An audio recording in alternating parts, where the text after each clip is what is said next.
Unmeritam yena tasmai shivave namaha. So maybe we could take some questions on Guru Tattva, since that, and not to ask me to speak about that. And we're going to give a very short class because I have some guests from Croatia that have to go back tonight. So does anyone have any questions about Guru Tattva?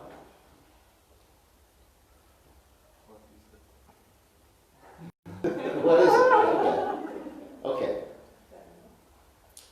The word Tattva actually is an interesting word.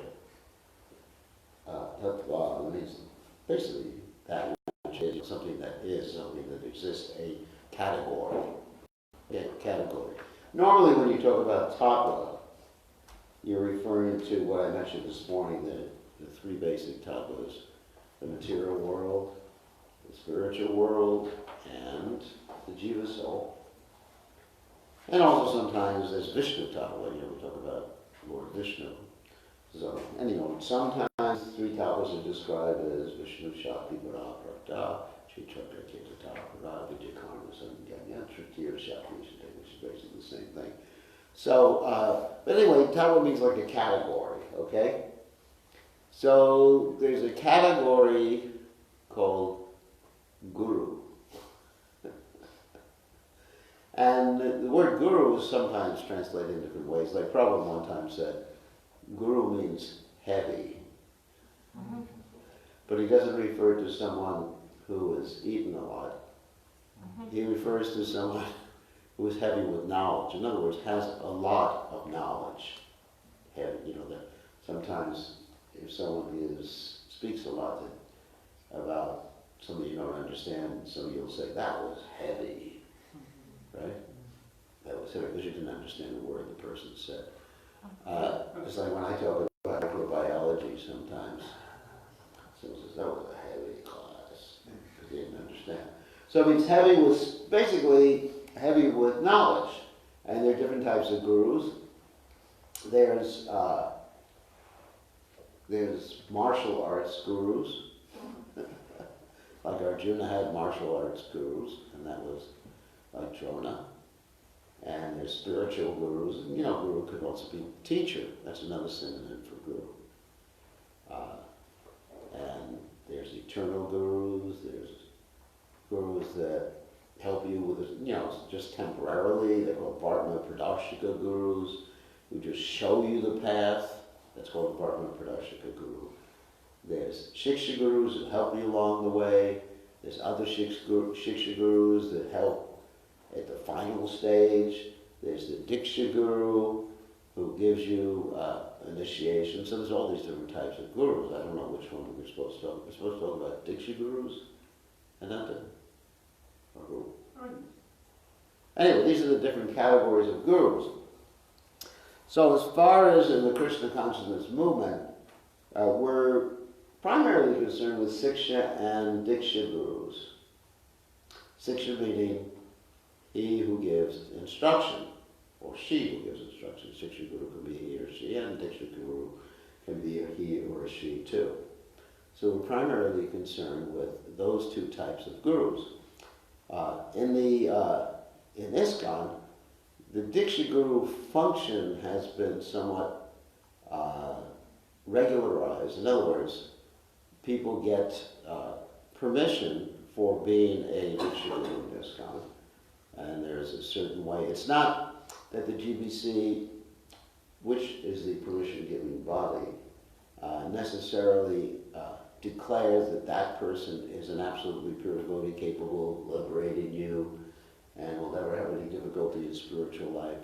The GBC simply has a minimum list of standards, and if someone fulfills that minimum list, and either their spiritual master has passed away, or their spiritual master is present and wants them to take that function. Of course, that second part is actually in abeyance right now. But in any case, then the GBC may give permission based upon the following paradigm. The following paradigm is that in the zone in which that person is preaching, or the zones, that's plural, which the person is preaching. There is a 10-member committee, and this 10-member committee meets and decides that this person, we'd like to have him as initiating guru in our zone. And they send that up to the GBC, that's the process. And if 3 or more people object, then it's discussed more, and if the objections remain, then it goes to the whole GBC body. So each person who objects on the GBC body has is responded to by the committee or the person whose name has been put up, and if their objections, the GBC members' objections are not met, then it still goes up to the whole GBC body. So that's the process.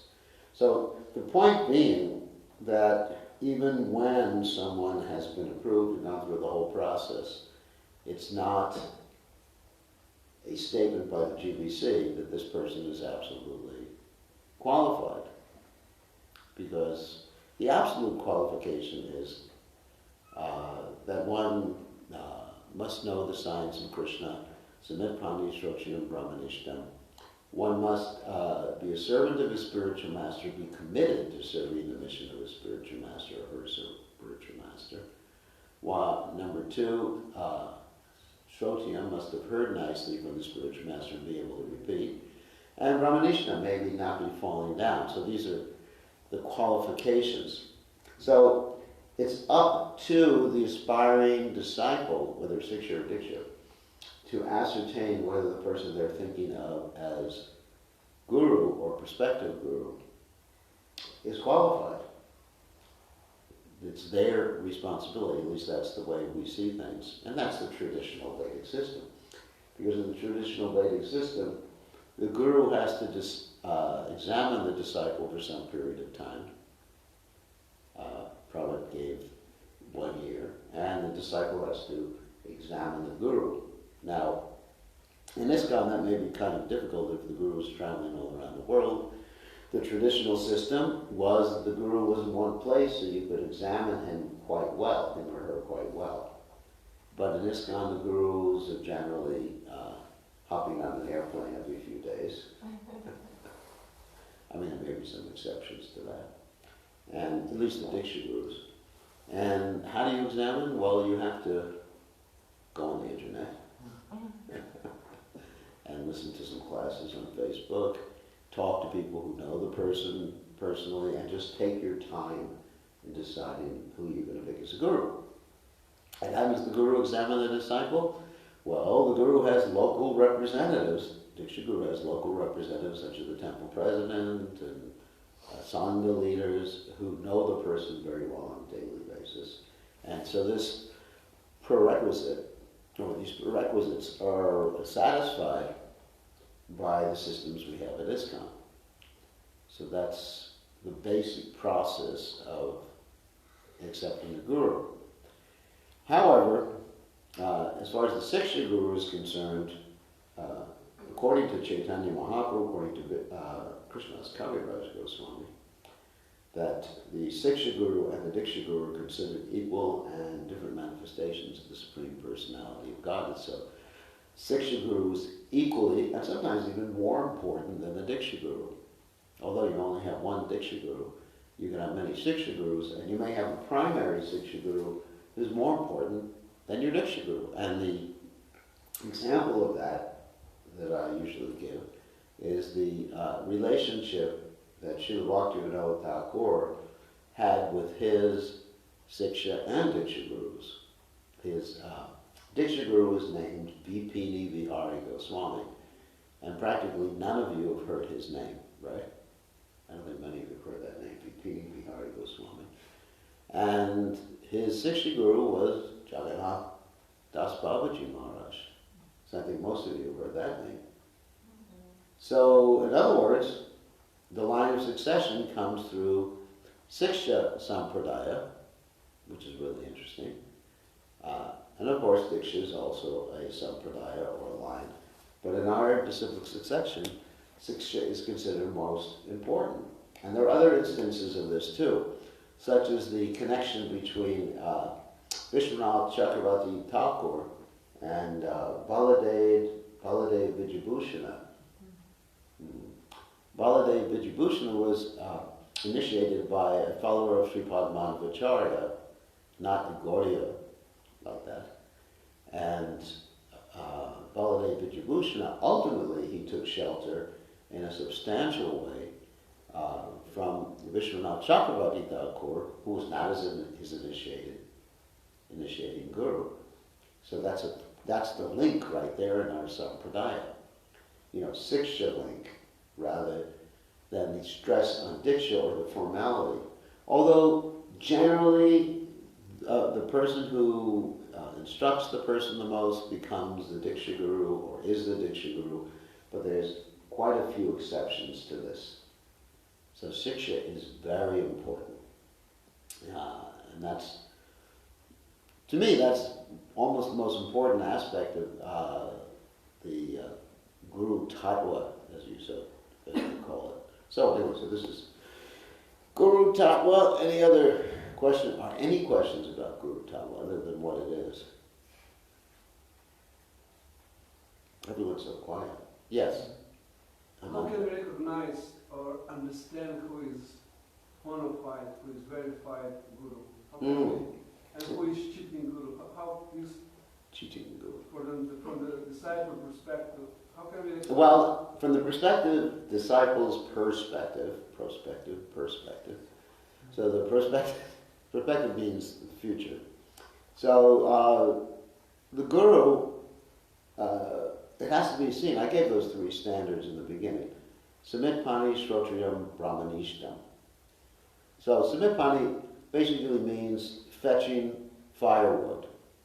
So that's not to be taken literally, that the disciple has to fetch firewood for the spiritual master, unless you happen to live someplace where there's need of firewood.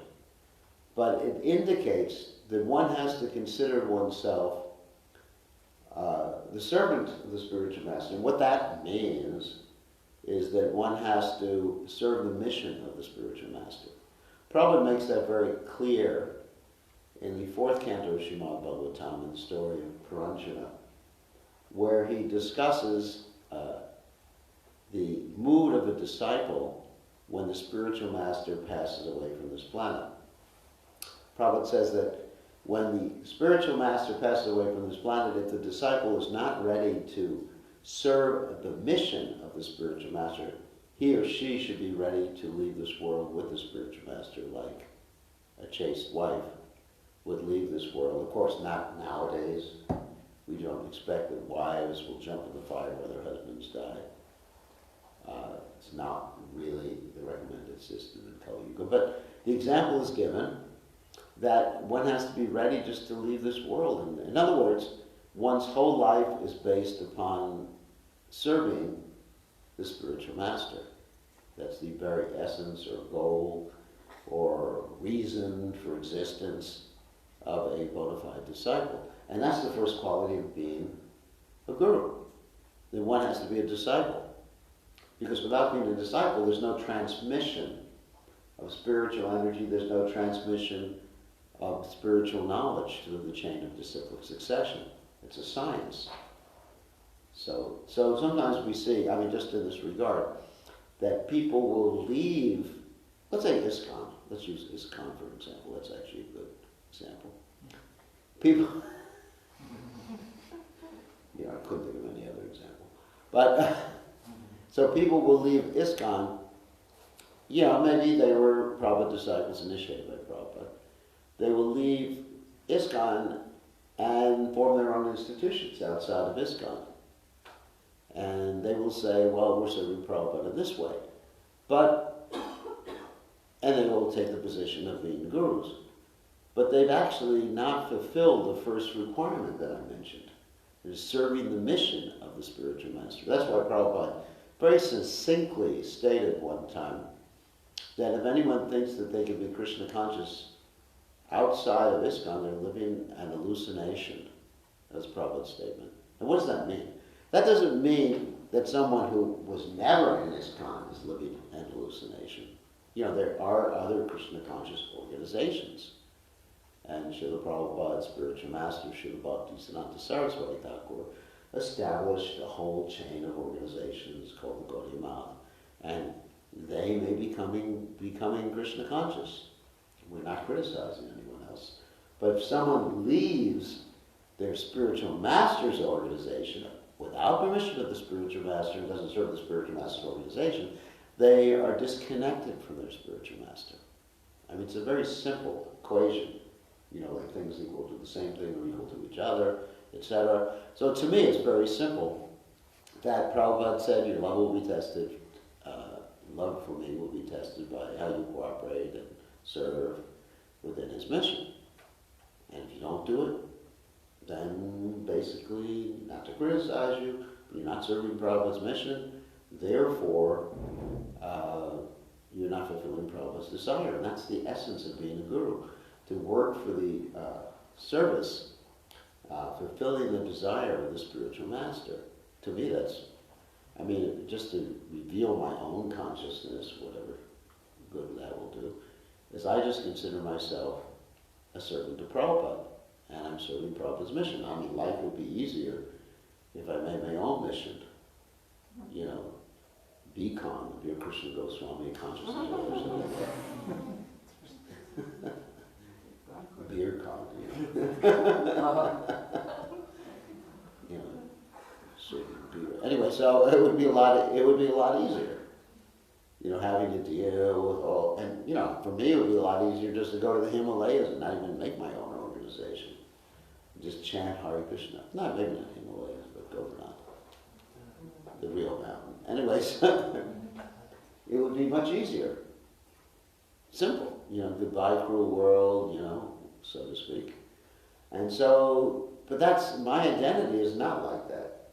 First of all, I'm not the body, that's not my identity. Secondly, I'm not my mind. Thirdly, I'm not my false ego. So what am I? I know the spirit soul, but what is that spirit soul? The identity of the spirit soul is Gopi Bharta, Padakamala Dasa Dasa, Dasana Das, right? That's the identity of a spirit soul. And my Dasa Dasa Dasana Das goes through His Divine Grace Srila Prabhupada. I can't get away from that. I don't want to get away from that. I have an eternal debt. Just like in the old days, not in this time, but in the old days, if you wanted to go to a foreign country from Europe and you didn't have any money, let's say you want to go to America, or you want to go to Fiji, or Australia. No, Australia was a penal colony. But if you wanted to go to some other country, then you would sign up for something called indentured servitorship. Anyone heard of that before? I'll give you an example. Like if you want to go to America and you had no money, you had to become a slave for 7 years. You didn't know that? It's called indentured servitorship. You learn something new every day, a little history. So, because you didn't have any money. So what happened was the British would send people, let's say to the Fiji Islands. They took people from India, sent them to the Fiji Islands to grow sugar cane. And for 7 years, 10 years, whatever they had in there, I know in America it was 7 years, then they became slaves for 7 years to pay their passage over, right? You didn't know that? Well, if you don't have money, what are you going to do? Yeah, it's a high price. 7 years, you know. 7 years and then you're free. Then you can have mobile phones and everything like that. Anyway, so I'm making a metaphor here, obviously. So we don't really have the price to pay for our passage to the spiritual world, do we? I don't think so. I mean, we don't have the good karma, good fortune, you know, and it's a very expensive trip. I don't think any of us could afford it. You know. So, you know, there's no ticket agent. Actually, there's a spiritual master. So, the way you pay the price, instead of just 7 years, is eternal. You understand? 7 years is pretty easy.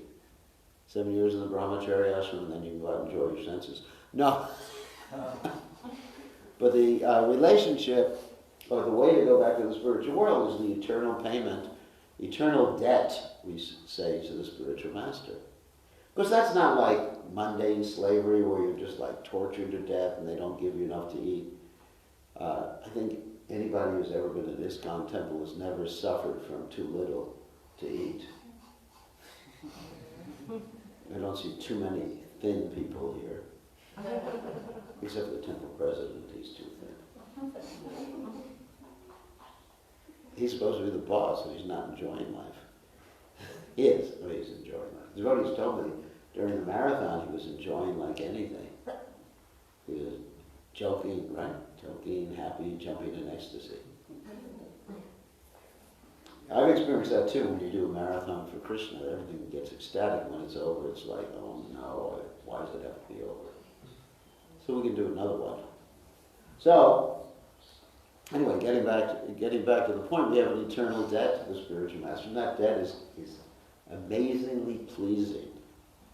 And that debt in relationship to Prabhupada is serving his mission. So that's the first standard for finding a spiritual master, someone who is dedicated to the mission of His Divine Grace Srila Prabhupada. Simple. Dedicated to the mission means working for the mission, willing to sacrifice one's own personal happiness, not one's health necessarily, but one's own personal happiness, to please Prabhupada. And what does it mean to please Prabhupada and serve the mission? To help expand the mission, to make more devotees, to take care of the devotees, devotee care, to distribute more books. I mean, there's all sorts of things that are connected with that. So that's the first standard. Samit Pani, and the next one is Shrotriyam. One must have heard nicely from Prabhupada and his representatives and be able to repeat in his own language according to time, place, and circumstance. That's called Shrotriyam. And the last standard, Hare Krishna. The last standard is called Brahmanishtam. Brahmanishta means steady. So Brahmanishtam means steady in spiritual life, never deviating from the service, never deviating from Krishna consciousness. So if one fulfills those three standards, that person is a bona fide, at least Diksha Guru, if not Diksha Guru. And those standards have to be examined. One has to examine to ascertain, yes, is that person up to that standard? It's not simply a sentimental thing. And so, does that answer your question, Ananta? Yes. Prabhupada has unique position within ISKCON, right? Oh, yes. And it's considered as a guru for all Yeah, he's members of the followers of his followers, and that everything was taught he gave in his books and his speeches. Why then, and everyone should have connection with him, why then we need... What do we need present Guru? Yeah, another Guru, living Guru. Well, first of all, Prabhupada said it. He said that we... So if you have a connection with Prabhupada and following Prabhupada's instructions, you accept it. People, Siksha and Diksha Gurus are here because Prabhupada said that. Secondly, one needs practical guidance. I mean, there's basic principles, and then there's what we call details, how to apply these basic principles, and the details change according to time, place, and circumstance, according to the person you're dealing with. Prabhupada said one of the most important duties of the spiritual master is to ascertain the psychophysical nature of a disciple. In other words, are you a Brahman, Kshatriya, Vaishya, Shudra, or somewhere in between, or a mixture, or whatever you are, and give them service, or, are you a brahmachari? Are you a grahastha? Are you a vanaprastha? Or are you a sannyasi? And engage the person accordingly so they can be stable and steady in executing devotional service. So how do you do that without guidance? And the interesting thing I've seen is, and I'm familiar with what you're referring to, the Ritvik, indirectly referring to that people can directly approach Srila Prabhupada and get instruction from him, of course. In the mystical parlance, that's like having a seance and channeling someone. So, you know, channeling people, it's like you go to one of these, you know what a seance is? A seance is you go to someone's basement, usually when it's really dark, and you put your hands on the table starts lifting up, and your Aunt Emily starts speaking to you. And Aunt Emily says, Ananta. Do you have an Aunt Emily? No. You do, right? All right, how do I know? Anyway, so she said, Ananta, I want you to do this. and then I said, Aunt Emily, is that you? And she said, yes, remember when I used to take care of you when you were a little baby? So anyways, that's called a seance. And I'm sure you've heard of that before. And so, that's good when you're communicating with ghosts. You know, but Prabhupada is not a ghost. And secondly, you are subject to 4 frailties of the conditioned soul. That's the problem. What are the frailties? You know, you make mistakes. You do cheat others and yourself. Imperfect senses, and you're an illusion, right? And so you can make so many. You could think that Prabhupada is speaking to you, but actually it's your mind. I mean, I'll give you an example. I talk to a lot of people in the Christian religion, and I ask them, what are you doing here? Who guides your life? And they say, Jesus is speaking to me. And then of course, Jesus is telling each and every one of them to do something different. One of them going to the bar, another one's going to gamble, another one's on his 10th wife, you know. So Jesus, you know, does a lot of things that I never read about in the Bible. Or he says a lot of things that I never read about in the Bible. So it's the same thing, you know, Prabhupada's speaking to me. Ooh, you're Krishna Maharaj.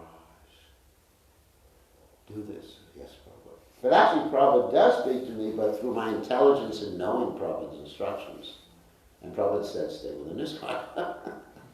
You know, it's like you have an argument. Prabhupada's speaking to me. Go to Govardhan and renounce this world. And his books, he says, but then I say, but Prabhupada said, you said in your books something different. Don't pay attention to my books. Pay attention to me. And it's just your mind. Or worst case scenario, it's some ghost. Or projection. Or projection. Or speaking to me. Yeah. Or it could be another thing. It could be your temple president has put a speaker in your room. He's not just very expert in electronics and everything like that. Okay, I'm sorry, I wasn't supposed to talk about that. And he's giving you instructions. Yes, you will go on Sankirtan.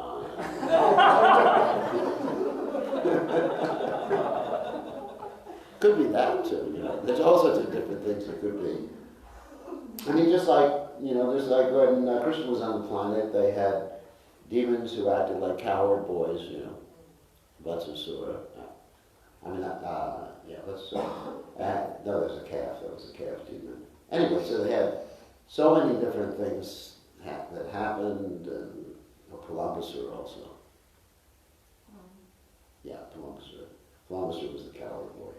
That's right. So anyway, so in the same way, we can think we hear something in our mind. I mean, you can go to your local mental institution, and there's all sorts of people who hear things in their minds. Right?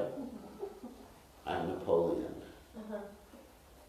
I'm God. You know, there's so many gods and Napoleons in the mental institution. So the mind can trick one. You can trick one in many different ways. And so we take the objective standard, which is what Prabhupada said in his books and also in his lectures and everything like this, an objective standard. That's Prabhupada. And Prabhupada didn't want us trusting dreams or visions or anything like that. We have an objective way of acting. So, that's what I was going to talk about. Oh yeah, here's an interesting point. The people who propagate this Ritvic philosophy, the leaders of the Ritvic movement, they are more gurus than any guru in ISKCON. And I'll explain what I mean by that. I have one disciple who recently was in the Ritvic camp in Bangalore, which is like the headquarters of the Ritvics in the whole world. It's a place of pilgrimage. Anyway, there's a temple there that's run by people who believe they can directly approach Prabhupada. Fine. So, I have one disciple who recently ran away from them and ran to my lotus feet. Whatever that is. I don't think I have lotus feet. That's a joke. Who ran, and I gave him initiation. Previously, a horrific initiation. I'll tell you the story. So, I talked to him. I wanted to find out what's happening and what are the dynamics, how do people deal with each other. And he was telling me that the head of this organization, let's say, is so dictatorial, I mean, it controls everyone's behavior so much, like 24 hours a day, it was hard for him to escape. It was like a real cult. So I was thinking, there's no guru in ISKCON who controls his disciples that much. So in other words, it's still the same old game of trying to control someone with a particular philosophy. What I often say to people is, every time someone has a philosophy, there's a psychology behind it. And their psychology, in general, is to control people. You know, why should be controlled by ISKCON? Here's a new philosophy, the Ritvic philosophy. And there's other people who do other things. There's the Sahaja philosophy. And they win followers too. You know, there's different ways of manipulating people and controlling people, an unlimited variety of philosophies that you could come up with, and Ritvic is just one of them. But what I experienced from talking to these people who were there, that I'm not going to mention the leader's name, forget it, I know his name, but still he is so heavy with the people there that, you know, he would make the interactions in this temple look like a free-for-all. You know, everybody, you know, here everybody has freedom and they can choose to go on Sankirtan, they can choose to do different services. You've got a temple president who's like a great saint, he's like a natural guru of all of you, Guru Maharaj. Anantapad. So, I mean, he's great. So, but they're just like, become like little robots. Seriously. And I had to, you know, practically deprogram him from what his experience there. And he's so happy. Now he's serving in the Krishna Balaram Mandir. Very nice. You met him. Yeah. Very nice young man. From India. Very nice young man in India. So, we actually have to see what will please Prabhupada. And what will please Prabhupada is we serve his mission, and the gurus in ISKCON are engaging people in Prabhupada's mission. Like Prabhupada said, Palena Padachiyate, you judge something by the results. Not by, you know, your own mental concoction or speculation. So, I mean, there's many reasons why the Ritvic philosophy is wrong. It's not in our sampradaya, it's against our practices. You know, Prabhupada is a member of the Brahma-Madhva Gaudiya Sampradaya, right? Right? Everybody agree? And so in the Brahma-Madhva Gaudiya Sampradaya, things are done in a certain way. Acharyas don't change those basic principles of devotional service. They just don't change them. And Prabhupada, as a pure devotee, is not going to change it, and Prabhupada as a pure devotee, a member of the succession doesn't have the right to change those basic principles. It just doesn't, This is mentioned in the Nectar of Devotion. Serving a spiritual master, taking initiation from a spiritual master. And there's no incidence of anyone taking initiation from someone who's gone all around the planet. Because to take initiation, you have to have the approval of the person giving you initiation. I mean, that's a basic no-brainer. If I came to a place and someone said, "I'm your disciple, Guru Maharaj," I said, when did I give you initiation? And I was thinking, am I that bad that I can't remember my disciples anymore? Let me check the database. And the guy's not in the database, and I don't remember. He said, no. Guru Maharaj, your representative gave me initiation. And he said, through a picture, you've been my disciple. You aren't my disciple. So, it hasn't got my approval. It's like I hate to use the example of getting married. You go somewhere, because gurus are not always sannyasis. But anyway, let's say you go somewhere, one of you ladies go somewhere, and you just meet someone says, "I'm your husband." And he's ugly. But anyway, so, you said, "Hello, I'd introduce you. When do we get married?" We said, "Well, I had a picture of you from Facebook." And you spoke to me through the picture. And you told me, "I love you." "I do." And then there was a marriage. And here's the ring. I mean, how would you like that? You think, well, I mean, if he was rich, you'd probably like it, but otherwise it would be a pain. Yeah, it had to be really rich. So it's the same thing, if I go someplace and find someone's my disciple without my approval. I mean, there's certain cases where someone says, "Well, this person wants to accept you as a disciple. Are you willing to do it?" And I write back, "Yes, I'm willing to accept," like Prabhupada did. I mean, when I took initiation, Prabhupada wasn't physically present there. We wrote to Prabhupada, "Will you initiate Mr. Malecha?" And Prabhupada wrote, "Yes." I mean, it's there in the Prabhupada database. "Yes, I accept Malecha Das Brahmachari as my initiated disciple." And Prabhupada sent japa beads back, what he had chanted on. And so I knew, and Prabhupada gave me the name. So I knew Prabhupada accepted me. But if you don't have that acceptance, how do you know that someone's accepted you? Because the guru and disciple relationship is based upon mutual acceptance. Like we said, the spiritual master examines the disciple and he makes a decision.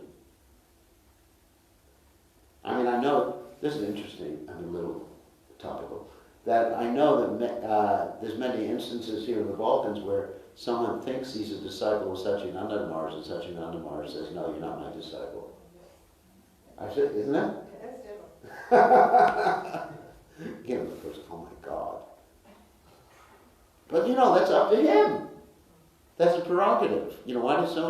Why, I'm not going to be forced to take someone as a disciple that I don't want.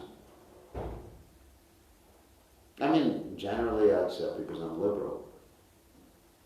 As long as they have two hands and two legs and one head, But no. I have other requirements like chanting Hare Krishna, 4 regular principles, other nice things like that. But serving the mission of Prabhupada, cooperating with the temple president, taking the disciple course, obviously. But I do have the right to say, I'm not going to accept this person. And so you're taking that right away from me or away from Prabhupada? it's like, what are you doing? And just, for many reasons, it's just that the Richard thing is just like weird. It's almost like, hodgepodge, mystic thing. It has no basis in reality. So, sadly, yeah. What to do if we have faith in Prabhupada? Yeah. Because we know so much about him. But we don't have faith in his disciple because we see in the history of ISKCON, so many fell down. You can read anything in the internet, so Right. it's hard to build up that faith also, Yeah. and that's why people are somehow not. They don't have trust. Well, They have doubts. I can understand that. How to deal with this? Then stay in ISKCON until you do have faith. There's no force that you have to take initiation right away. Why? Someone could serve, someone could serve in ISKCON for, I've seen people serve for 15 years without taking it, 15, 20 years without taking initiation. But they're serving, if they have faith in Prabhupada, they'll serve Prabhupada's mission. So, no faith, I can understand that. You can't force people to have faith. But at least do what Prabhupada said. Serve his mission. And then when the self-effulgent person comes, with a 200 watts of light, or LED nowadays. Where this faith comes from? Where does what come from? That faith. The faith comes from observing and practicing Krishna consciousness. Yeah, association. Yeah, observing. In general, faith comes from observing, practicing yourself, observing others, and really, you can't force someone to have faith in any individual. It's a matter, accepting spiritual mastery, either Siksha or Diksha, is a matter of the heart. So you accept Prabhupada as Siksha right away, and you do what he says. He says, remain in ISKCON, serve under the ultimate managing authority of ISKCON, which happens to be the GBC, which I'm a member of. Anyway, so, which happens to be the GBC. Not serve blindly, but serve in cooperation. Cooperation means a two-way street. And so then ultimately, when you get faith, you can take initiation. But really, according to ISKCON law, no one is required to take initiation. They can go on, Bhakta, Joe, or whatever, for their whole lives if they want. We don't mind. They go on Sankirtan. Bhakta Joe distributes 10,000 books. Fine. I don't care whether you're Bhakta Joe or Krishnadas Kaviraj Prabhu. If you're distributing 10,000 books, we love you. Right? Why should we discriminate against that? You've accepted Prabhupada, you just haven't gotten initiated yet. So, why not? You gotta give people a chance to have some faith. I would say if I joined ISKCON now, I would take my time. I'd probably take initiation for myself, but whatever. I said, I really like that beer Krishna Maharaj. He's kind of cool. Anyway, no, not really. But I would definitely take my time and examine. Go, like I said, go on the internet, listen to people's classes, talk to disciples of the person, figure out not only is the person qualified, but can I have a communication with the person on a regular basis? We talked about that earlier today. Is it practical? Is it going to respond to my letters? Is he going to remember my name? Yes, you're number 5,221.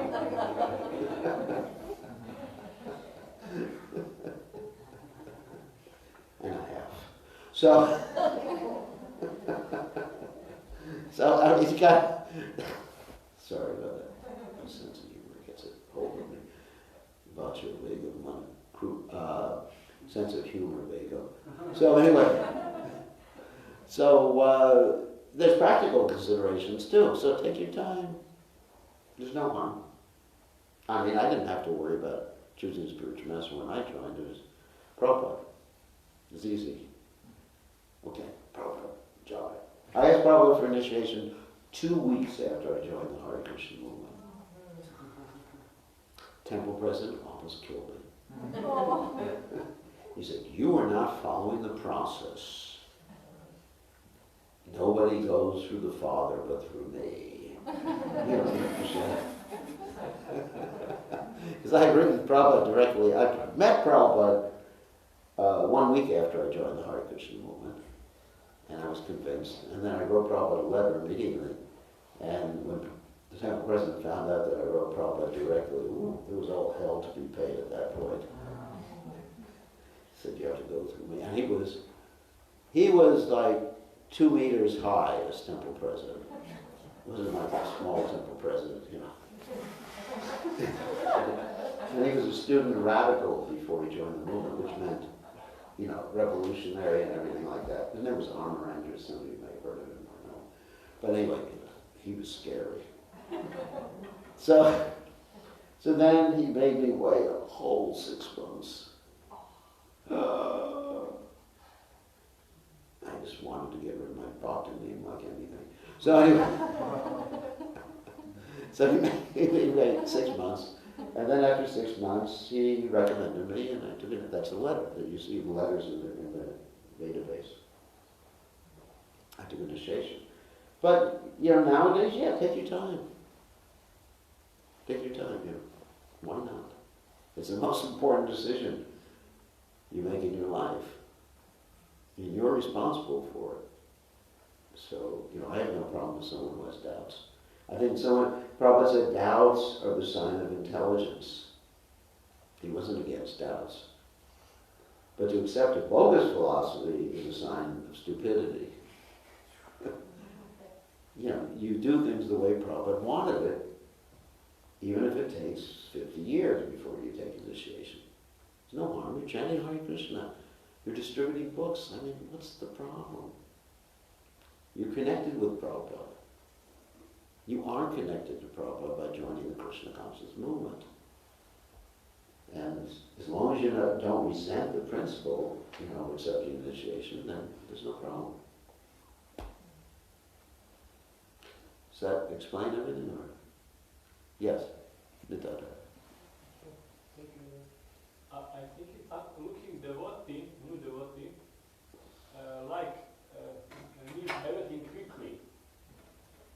He wants to do everything quickly. Yeah, looking, initiation, means initiation is, well, this, and everything very quickly coming problem.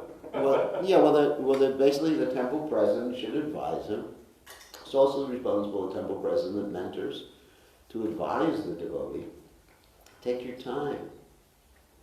And also don't be convinced that, you know, someone is your guru just because this person has other disciples there and they just convince you, you know, he's the best guru on the planet, the best thing since pizza or whatever. Need also realization quickly. Who speak for Krishna, who speak for Prabhupada, who speak for, this photo. Sometimes devotees speak for photo, Krishna is here. I need also this. And push this, push. Well, that's not good. And I think here you do things the right way. There needs to be education, isn't it? Understanding. And we have our ISKCON disciple course that should be pushing. And should be canvassing for any guru. And anyway, we're all part of Prabhupada's team. If we actually identify ourselves primarily with our guru, we won't have unity in ISKCON. We have to identify ourselves as part of Prabhupada's team. And, you know, the guru helps us serve Prabhupada, engages us in Prabhupada's service. That has to be the consciousness. You know, if we think that I belong to this guru and he belongs to that guru, you know, it's just like a sectarian consciousness, then we break apart. We have to understand that we're all Prabhupads. Yeah. Hare Krishna Maharaj, I would like to ask if I understood correctly, is this I am a member of ISKCON. Is this material designation or this is our spiritual identity? Well, it depends on how you define ISKCON. I mean, really, if you define ISKCON in terms of just the organizational structure, it may be a material identity, but if you define ISKCON in terms of Prabhupada's mission, which is encapsulated in the organizational structure. The organizational structure is Prabhupada's mission, but really we have to identify ourselves as members of Prabhupada's mission, first and foremost. And Prabhupada's mission is being carried out by ISKCON. You understand? It's just like, that's the way it is, you know. And everyone should have a close connection with Prabhupada and be able to pray to Prabhupada and, you know, hear from Prabhupada in his books. Because you may be hearing, like we mentioned in the beginning, you may be hearing or think you're hearing from Prabhupada, but you're just hearing from your mind, like the Christians do in many cases. Well, Jesus Christ is in my heart and he's directing me. Well, he should direct you in a little different way. You know, you need personal direction that is objective. And you have others too. I mean, before accepting Diksha Guru, you have so many nice devotees here who can be maybe not your eternal Siksha Gurus, but, you know, Siksha Gurus. You have a nice temple president, you have nice mentors here. I don't see a need to accept a Diksha Guru right away. Yeah. He said that spiritual master is not different from Paramatma. Yeah. So, and it's also said that one can communicate or hear Paramatma in some cases. When this is the case, how can we discriminate that this is not mine, that this is... Well, when you're a pure devotee, speaking when you're a pure inspired. devotee, you can discriminate between the mind and Paramatma, yes. But until you're a pure devotee, you can't discriminate. You know, you can say, well, Krishna told me to do this, or Krishna told me to do that. How do you know? You have those imperfections of a conditioned soul. Don't you make mistakes? Not you, of course. Let's say an ordinary person. But, you know, I make mistakes. A lot of mistakes. So then I may confuse one thing for another. I may, you know, obviously, I'm not talking about ordinary mistakes like turning down the wrong street when you're driving somewhere. But, you know, we make mistakes, spiritual mistakes sometimes. Mistakes in Siddhanta. So, we cannot consider what we think we hear as absolute. What is absolute is what is written down by Prabhupada.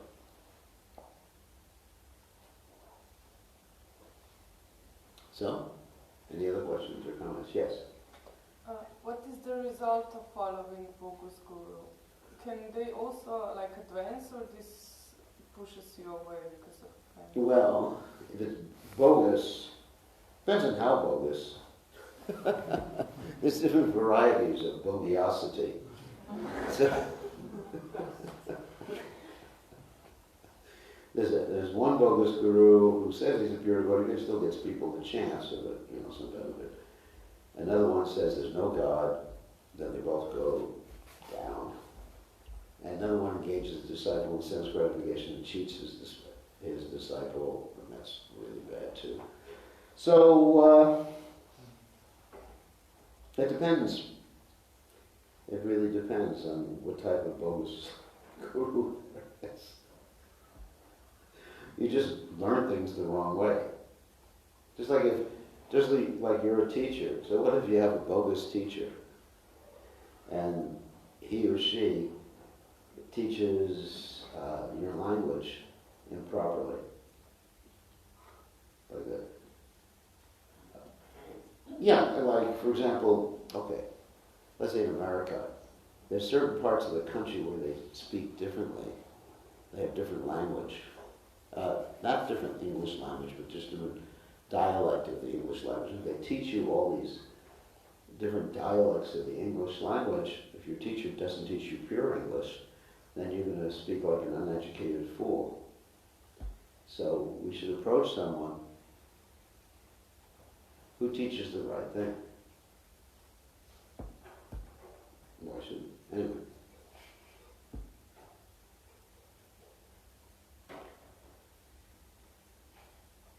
Anyway.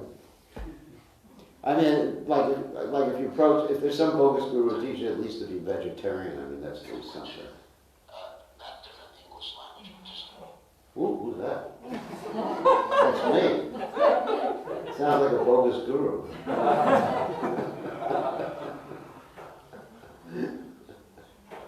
Oh my God. So, yeah, we're online. So, any other questions or comments?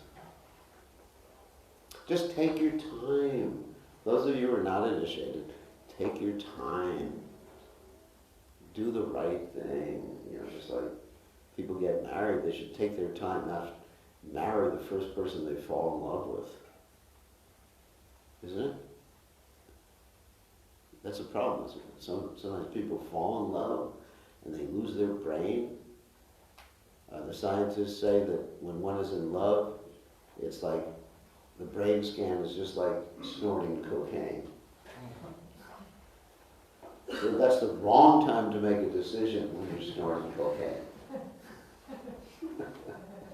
Or falling in love. You see that? You know, it's just like the brain. You lose your brain. Arbatam jnaname tena jnanina nityavayana kamalupina kontya dushparena analena cha. I mean, it's better you drink alcohol.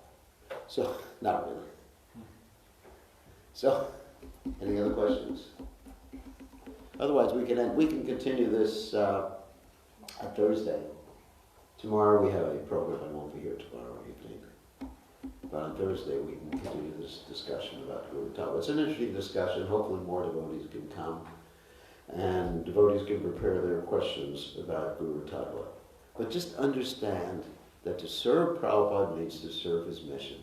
His mission is encapsulated in ISKCON. And it's as simple as that. If someone is not part of ISKCON, they're not serving Prabhupada. It's as simple as that. It's very simple. If they're not part of ISKCON, they're not serving Prabhupada. Because Prabhupada's instructions. How do you know how you're serving Prabhupada? You follow the instructions. How do you know you're serving anyone? You do what they say. Like Prabhupada gave the example. He said, if I ask for water and you bring me milk because you think milk is better, that's not service. Even technically, milk is, I guess, a lot better than water. Right? But service means to do what the person says to do. It's really simple to understand that, doesn't it? Does anyone have trouble with that? Service means to do what the person who asks for the service tells you to do. Like if I have some people cooking for me, and I say, bring me boiled vegetables, and they bring me pizza. They said, I think you really like this. I get this all the time, actually, from disciples. I have one disciple, she's probably listening, in Australia. Whenever she wants me to do something, she says, you would really like to do this, Guru Maharaj. You would really like to do it. I said, I will really not like to do it. And she says, I know you better than yourself.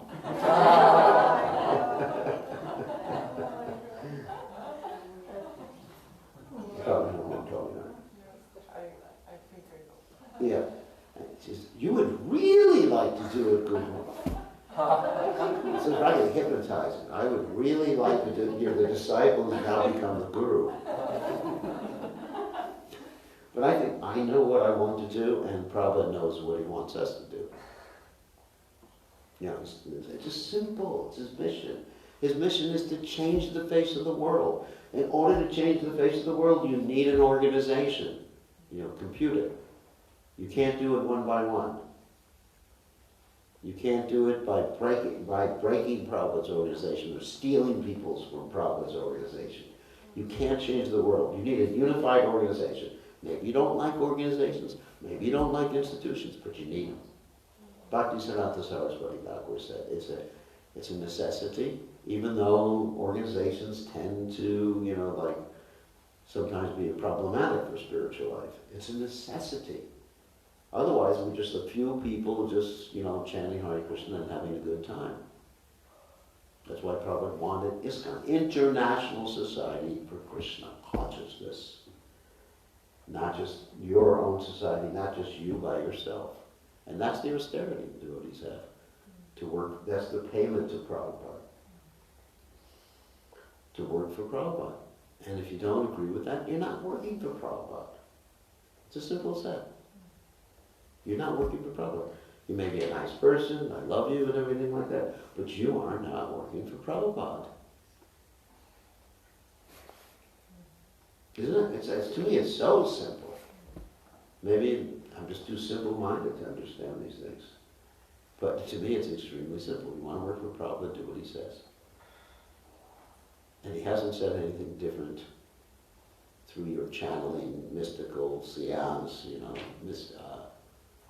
your voodoo. Isn't it? It's just weird. It's weird. Why would Prabhupada speak through the mouth of a conditioned soul? He speaks through his books. Right? Why would he change his opinion? Okay. That having known, I said I was going to give a short class, but this is a little too long. Let's see, Anantacharya. So, all glories to His Divine Grace, Srila Prabhupada, Ki Jai.